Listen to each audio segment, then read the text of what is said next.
makono ya songo mokili biso ezwa ministère de la bokolongolo banzoto esiku mikano miye na bituka nyonso ekola na biso bangoli zeli kopesa mato ekopesa mai ya ofili. Oye oye oye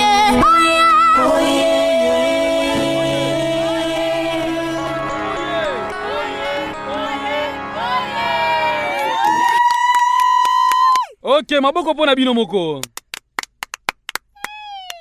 Boyoka malamu. Nebi malamu ke mutu nyoso atondi na esengo lelo. Ya solo penza esengeli to seplana oye komeli biso nyoso lelo. Lelo bauti kopesa ndeko na biso oye médaille ya Ordre National de Léopard. Na manso asali na mboka na biso pona kobundisa bokono ya COVID-19. Ya solo bandeko. Nazo koka kutu koloba te.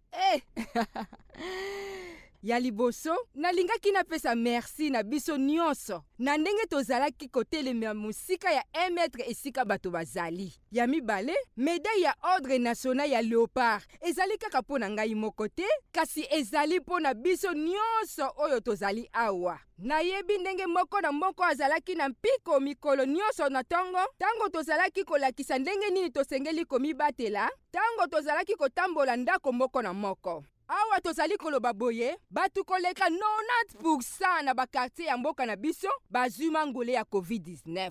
Pe lisusu, ata moko te na mboka na biso azali na bokono wa COVID-19. Nyonso wana ezali pona bomoko oyo tozalaki na yango.